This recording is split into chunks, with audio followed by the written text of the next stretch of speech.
बिस्मिल्लाहिर्रहमानिर्रहीम। नाज़रीन तुसी वेख रहे हो GK न्यूज़। मैं चौधरी लियाकत अली मांगड़ तुहाडे नाल हाज़र खिदमत है जनाब। नवीं स्टोरियां दे नाल आवाम की खिदमत कर रहे हैं। अज साडे नाल तनवीर हुसैन शाह साडे नाल मौजूद ने। इन्हां दी मांगड़ दे विच सिलाई मशीनां दी दुकान है, मुरम्मत दा काम करदे ने ते नवीं भी बेचदे ने। ते अज असीं इन्हां कोलों पुछने भी ये किस तरह आवाम की खिदमत कर रहे हैं ते कितना इन्हां दा तजर्बा एक्सपीरियंस हो गया ते अस्सलाम वालेकुम जी। वालेकुम सलाम। की हाल है भाई जी, ठीक हो? ठीक ठाक जनाब। तनवीर साहब पहले तो ये दसो कि बच्चे कितने तुहाडे? मेरे बच्चे जी माशाल्लाह 5 बच्चे ने, अच्छा 3 बच्चियां ने, 2 बच्चे ने। तो मैं तकरीबन इत्थे मांगड़ च 22 साल तो काम कर रहा। वैसे तजर्बा मेरा 27-28 साल का हो गया इस काम दे विच। ते उस तो पहले मैं जी के न्यूज़ जड़े ने इन्हां दा बड़ा शुक्रिया अदा करना। इन्हां ने थैंक यू। कि सानू इतना मौका दिता है, ਅਸੀਂ ਵੀ ਆਪਣਾ ਮਤਲਬ ਕਿ ਖਿਆਲ ਅਦਾ ਕਰ ਸਕੀਏ। ਉਹਦੇ ਵਿੱਚ ਮੈਨੂੰ ਤਕਰੀਬਨ ਇੱਥੇ 22 ਸਾਲ ਤੇ ਸਿਰਫ ਮਾਂਗਟ ਕੰਮ ਕਰਦੇ ਹੋ ਗਏ ਨੇ। ਤੇ ਸਭ ਤੋਂ ਪਹਿਲੇ ਤੇ ਮਤਲਬ ਕਿ ਇਹ ਚੀਜ਼ ਹੈ ਕਿ ਜਿਸ ਤਰ੍ਹਾਂ ਮਹਿੰਗਾਈ ਹੁੰਦੀ ਪਈ ਉਸ ਹਿਸਾਬ ਤੇ ਇਹ ਚੀਜ਼ਾਂ ਦਾ ਜਿਹੜਾ ਮਤਲਬ ਕਿ ਹਿਸਾਬ ਤਾਂ ਮਹਿੰਗਾ ਹੁੰਦਾ ਜਾ ਰਿਹਾ।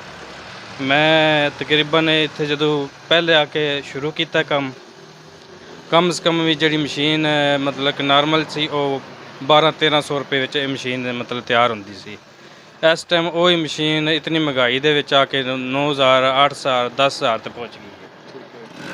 ਤੇ ਉਹਦੇ ਵਿੱਚ ਅਲਹਮਦੁਲਿਲਾ ਜਿਹੜਾ ਵੀ ਕੋਈ ਕੰਮ ਮਤਲਬ ਮੁਰੰਮਤ ਦਾ ਆਉਂਦਾ ਉਹਦੇ ਵਿੱਚ ਜਿਹੜੀ ਚੀਜ਼ ਦਾ ਕੋਈ ਜ਼ਰੂਰੀ ਜਿਹਾ ਕੰਮ ਹੁੰਦਾ ਤੇ ਉਹ ਮਤਲਬ ਕਿ ਪਹਿਲੇ ਅਸੀਂ ਮਤਲਬ ਉਸ ਚੀਜ਼ ਨੂੰ ਵੇਖ ਕੇ ਤੇ ਆਪਣੇ ਕਸਟਮਰ ਨੂੰ ਦੱਸ ਕੇ ਤੇ ਉਹਦੇ 'ਚ ਮਤਲਬ ਕਿ ਅਸੀਂ ਕੰਮ ਕਰਨੇ ਆ। ਸ਼ੁਕਰ ਅਲਹਮਦੁਲਿਲਾ ਕਿ ਇਮਾਨਦਾਰੀ ਨਾਲ ਮਤਲਬ ਕੰਮ ਕਰੀਏ ਤੇ ਕੰਮ ਨਹੀਂ ਮੁੱਕਦਾ ਤੇ ਧਿਆਨ ਨਾਲ ਵੀ ਕਰੀਏ, ਮਿਹਨਤ ਵੀ ਕਰੀਏ ਤੇ ਉਹਦੇ 'ਚ ਅੱਲਾ ਦੀ ਜ਼ਾਤ ਮਤਲਬ ਬਰਕਤ ਪਾਉਂਦੀ ਹੈ। ਇਸ ਹਿਸਾਬ ਤੇ ਮਤਲਬ ਅਸੀਂ ਆਪਣਾ ਕੰਮ ਕਰਨੇ ਆ। ਉਹਦੇ 'ਚ ਤੁਸੀਂ ਮਤਲਬ ਕਿ ਇਸ ਚੀਜ਼ ਦਾ ਕੋਈ ਕੁਟਾਪ ਕਰਦੀ ਹੈ ਮਸ਼ੀਨ ਜਾਂ ਮਤਲਬ ਕਿ ਧਾਗਾ ਤਰੋੜਦੀ ਹੈ, ਇਹਦੇ 'ਚ ਆਸਾਨੀਆਂ ਨੇ ਚਲਾਣੇ ਵਾਲੇ ਵਾਸਤੇ। ਟਾਪ ਕਰਦੀ ਹੋਵੇ ਮਸ਼ੀਨ, ਸਭ ਤੋਂ ਪਹਿਲੇ ਤੁਸੀਂ ਉਹਦੀ ਸੂਈ ਦਾ ਵੇਖੋ। ਬਸ ਸੂਈ ਵਿੰਗੀ ਹੋਈ ਹੋਵੇ ਉਹਨੂੰ ਮਤਲਬ ਕਿ ਵੇਖ ਕੇ ਤੇ ਚੇਂਜ ਕਰ ਲਵੋ।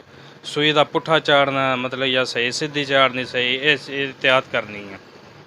ਸ਼ਟਲ ਦੇ ਵਿੱਚ ਮਤਲਬ ਕਿ ਧਾਗੇ ਵਗੈਰਾ ਜਾਂ ਗੰਦ ਮਤਲਬ ਕਿ ਆ ਜਾਂਦਾ, ਉਹਦੀ ਸਫਾਈ ਕਰਕੇ ਤੇਲ ਦੇਣਾ ਜਾਂ ਧਾਗੇ ਨੂੰ ਨਰਮ ਕਰ ਲੈਣਾ, ਹੇਠਲੇ ਨੂੰ ਉਤਲੇ ਨੂੰ ਸਖਤ ਕਰ ਲੈਣਾ, ਉਤਲੇ ਨਰਮ ਕਰ ਲੈਣਾ, ਸਖਤ ਕਰ ਲੈਣਾ। ਇਹ ਹਿਸਾਬ ਤੇ ਮਤਲਬ ਚਲਾਣੇ ਵਾਲੇ ਦਾ ਵੀ ਇਤਨਾ ਅੰਦਾਜ਼ਾ ਹੋਣਾ ਚਾਹੀਦਾ। ਉਹਦੇ ਵਿੱਚ ਮਤਲਬ ਕਿ ਬਿਹਤਰੀਨ ਮਤਲਬ ਕੰਮ ਚੱਲਦਾ ਰਹਿੰਦਾ। ਉਹ ਚਲਾਣੇ ਵਾਲੇ ਦਾ ਵੀ ਠੀਕ ਰਹਿੰਦਾ ਔਰ ਮਤਲਬ ਜਿਹੜਾ ਕਰਕੇ ਦਿੰਦਾ ਉਹਦਾ ਵੀ ਮਤਲਬ ਠੀਕ ਰਹਿੰਦਾ। ਸ਼ੁਕਰੀਆ। ਤੇ ਤਨਵੀਰ ਸਾਹਿਬ ਇਹ ਜਿਹੜੇ ਤੁਸੀਂ ਇਹ ਹੁਣ ਇੱਕ ਮਸ਼ੀਨ ਸਾਡੇ ਸਾਹਮਣੇ ਜਿਹੜੀ ਠੀਕ ਕੀਤੀ ਹੈ ਉਹਦੇ ਤੁਸੀਂ 2 ਧਾਗੇ ਚਲਾਏ ਨੇ। ਮੈਂ ਤੇ ਵੈਸੇ ਉਹ ਪਹਿਲੀ ਵਾਰੀ ਦੇਖਿਆ ਵੀ ਉਹ ਕਿਸ ਤਰ੍ਹਾਂ ਤੁਸੀਂ ਕੀਤਾ। हाँ जी, वो जी अलहमदुलिल्लाह। वैसे तो फिर अपना अपना जहन की गल है सारी। बंदे आते जे चीज़ फॉल्ट आ गया, इस फॉल्ट आ गया, इस फॉल्ट आ गया। तो मैनू आके जोड़ा भी चीज़ कोई दसदा या जितना कोई ने काम करना तो मैं कोशिश करना सारिਆਂ तो ज़्यादा पहला तो ये वेख्या जाए वो बचत की जाए। उस दे हिसाब से मैं वेखो हुण धागे 2 कलर विच आए तो कपड़ा भी वो मैच नहीं सी। ਉਹਦੇ 'ਚ यही ਹੁੰਦਾ है कि धागे ਨੂੰ थल्ले आ जाना, ਉਸ ਨੂੰ ਉੱਤੇ ਲਿਆਉਣਾ ਕਿਸ ਤਰ੍ਹਾਂ। ਥੱਲੇ ਵਾਲਾ ਧਾਗਾ ਪਹਿਲੇ ਚੈੱਕ ਕਰੋ ਵਾ ਜ਼ਿਆਦਾ ਸਖਤ ਨਹੀਂ, ਉਹਨੂੰ ਨਰਮ ਕਰਨਾ ਪੈ ਜਾਂਦਾ। ਉਤਲੇ ਨੂੰ ਥੋੜ੍ਹਾ ਜਿਹਾ ਸਖਤ ਕਰਨਾ ਪੈ ਜਾਂਦਾ।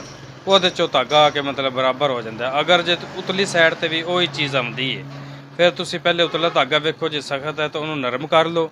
ਉਸ ਤੋਂ ਬਾਅਦ ਥੱਲੇ ਵਾਲਾ ਡੱਬੀ ਦਾ ਧਾਗਾ ਜਿਹੜਾ ਉਹਨੂੰ ਸਖਤ ਕਰ ਲਓ, ਉਹ ਧਾਗੇ ਬਰਾਬਰ ਉੱਥੇ ਆ ਜਾਂਦੇ ਨੇ। ਇਹ ਕੋਈ ਫਾਲਟ ਨਹੀਂ ਹੁੰਦਾ ਮਸ਼ੀਨ ਵਿੱਚ। ਤੇ ਇਹ ਜਿਹੜੀ ਮਸ਼ੀਨ ਹੁਣ ਤੁਸੀਂ ਕੀਤੀ ਸੀ ਮੈਂ ਦੇਖ ਰਿਹਾ ਸੀ, ਇਸ ਮਸ਼ੀਨ ਦੇ ਵਿੱਚ ਇਹ ਸਾਰਾ ਫਾਲਟ ਡੱਬੀ ਦੇ ਵਿੱਚ ਹੁੰਦਾ ਹੈ, ਡੱਬੀ ਦੀ ਵਜ੍ਹਾ ਤੋਂ ਬਣਦਾ ਹੈ ਜਿਹੜੀ ਟਾਪ ਕਰਦੀ ਹੈ ਜਾਂ ਥੱਲੇ ਮਰੋੜੀ ਪੈਦਾ ਕਰਦੀ ਹੈ ਉਹਦੇ ਵਿੱਚ ਜੀ। ਇਹਦੇ 'ਚ ਡੱਬੀ ਦਾ ਵੀ ਮਸਲਾ ਆ ਸਕਦਾ। ਉਸ ਤੋਂ ਬਾਅਦ ਸ਼ਟਲ ਦੇ ਵਿੱਚ ਜ਼ਿਆਦਾ ਮਤਲਬ ਕਿ ਗੰਦ ਜਿਹਾ ਆ ਜਾਵੇ, ਧਾਗੇ ਆ ਜਾਣ, ਉਸ ਚੀਜ਼ ਦੀ ਸਫਾਈ ਕਰਨੀ ਹੁੰਦੀ। ਉਸ ਤੋਂ ਬਾਅਦ ਉਤਲਾ ਧਾਗਾ ਜਿੱਥੇ ਚੱਲਦਾ ਪਿਆ ਪਲੇਟਾਂ ਦੇ ਵਿੱਚ, ਇਹਦੇ ਵਿੱਚ ਵੀ ਧਾਗਾ ਆ ਸਕਦਾ ਹੈ, ਇਹਦੀ ਵਜ੍ਹਾ ਵੀ ਮਤਲਬ ਕਿ ਬਣ ਸਕਦੀ ਹੈ। हाँ ਤੇ ਦੂਸਰਾ ਇਹ ਆਪਣਾ ਤਨਵੀਰ ਸਾਹਿਬ ਇਹਦੀ ਜਿਹੜੀ ਮੋਟਰ ਹੈ ਇਹ ਹੁਣ ਕਿਤਨੇ ਦੀ ਤੁਸੀਂ ਦੇ ਰਹੇ ਹੋ? ਇਹਦੀ ਮੋਟਰਾਂ ਜਿਹੜੀਆਂ ਨਾ ਥੋੜ੍ਹਾ ਜਿਹਾ ਫਰਕ ਹੈ, ਲੇਕਿਨ ਐਨ ਸਾਰੀਆਂ ਚਾਈਨਾ ਦੀਆਂ। ਪਾਵਰ ਵਿੱਚ ਨਾ ਫਰਕ ਆ ਜਾਂਦਾ ਥੋੜ੍ਹਾ ਜਿਹਾ। ਤੇ ਐਨ ਸਭ ਚਾਈਨਾ ਦੀ ਇਹਨਾਂ ਦੀ ਗਰੰਟੀ ਕੋਈ ਨਹੀਂ ਹੁੰਦੀ। ਅਸੀਂ ਇਸ ਟਾਈਮ 1500 ਦੀ 1400 ਦੀ ਇਤਨੇ ਦੀ ਮਤਲਬ ਸੇਲ ਕਰ ਰਹੇ ਹਾਂ। ਤੇ ਇਹਨਾਂ ਦੇ ਜਿਹੜੇ ਪੁਰਜ਼ੇ ਵਗੈਰਾ ਨੇ ਇਹ ਸਾਰੇ ਤੁਹਾਡੇ ਕੋਲ ਇੱਥੇ ਮੌਜੂਦ ਨੇ ਯਾਨੀ ਔਰ ਓਰੀਜਨਲ ਨੇ? हाँ जी, वो बिल्कुल। ਇਹਨਾਂ ਚੀਜ਼ਾਂ ਦੀ ਨਾ ਕੁਆਲਿਟੀ ਦਾ ਫਰਕ ਹੁੰਦਾ। ਤੇ ਅਲਹਮਦੁਲਿਲਾ ਮੈਂ ਤੇ ਕੋਸ਼ਿਸ਼ ਇਹ ਕਰਨਾ ਕਿ ਕੁਆਲਿਟੀ ਅੱਛੀ ਲਿਆ ਕੇ ਉਹੀ ਲੋਕਲ ਮਸ਼ੀਨ ਵਿੱਚ ਵੀ ਉਹੀ ਮਤਲਬ ਜਿਹੜਾ ਦਰਜੀ ਕੰਮ ਕਰਦਾ ਉਹਦੇ ਵਿੱਚ ਵੀ ਉਹੀ ਇਸਤੇਮਾਲ ਕੀਤਾ ਜਾਵੇ। ਤੇ ਸ਼ਾਹ ਸਾਹਿਬ ਇਹ ਜਿਹੜੀਆਂ ਮਸ਼ੀਨਾਂ ਤੁਸੀਂ ਨਵੀਆਂ ਲਿਆਂਦੀਆਂ ਨੇ ਜੀ ਜੀ ਇਹ ਕੋਈ ਗਾਰੰਟੀ ਸ਼ੁਦਾ ਨੇ? ਹਾਂ ਜੀ ਬਿਲਕੁਲ ਇਹ ਗਾਰੰਟੀ ਸ਼ੁਦਾ ਨੇ। ਇਹਨਾਂ ਦਾ ਸਪੇਅਰ ਪਾਰਟ ਲੈਦਾ ਔਰ ਬਾਡੀ ਲੈਦਾ ਆਪਣੀ ਮਰਜ਼ੀ ਦਾ ਸਮਾਨ ਪਾ ਕੇ ਮੈਂ ਅਲਹਮਦੁਲਿਲਾ ਆਪ ਵੀ ਫਿਟਿੰਗ ਕਰਨਾ ਉਸ ਤੋਂ ਬਾਅਦ ਕਰਵਾ ਵੀ ਲੈਣਾ। ਠੀਕ ਆਪਣੀ ਮਰਜ਼ੀ ਦਾ ਮਤਲਬ ਸਮਾਨ ਪਾ ਕੇ।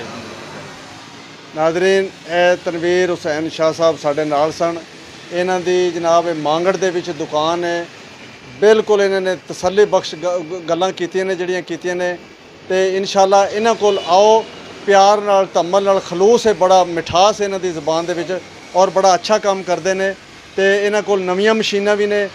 ਨਵੀਆਂ ਵੀ ਅਗਰ ਖਰੀਦਣੀਆਂ ਨੇ ਤੇ ਤੁਸੀਂ ਇਹਨਾਂ ਕੋਲੋਂ ਹੀ ਲੈ ਕੇ ਜਾਓ ਤੇ ਮੁਰੰਮਤ ਵੀ ਬੜੀ ਅੱਛੀ ਔਰ ਤਸੱਲੀ ਨਾਲ ਕਰਦੇ ਨੇ। ਇਹ ਨਹੀਂ ਵੀ ਕਿ ਤੁਸੀਂ ਮਸ਼ੀਨ ਲੈ ਕੇ ਆਓ ਤੇ ਇਨਸ਼ਾਅੱਲਾ ਤਾਲਾ ਵਕਤ ਬਹੁਤ ਥੋੜਾ ਹੈ। ਇਹਦੇ ਨਾਲ ਹੀ ਜੀਦਾਰ ਕਮੋ ਨੂੰ ਇਜਾਜ਼ਤ ਦਿਓ।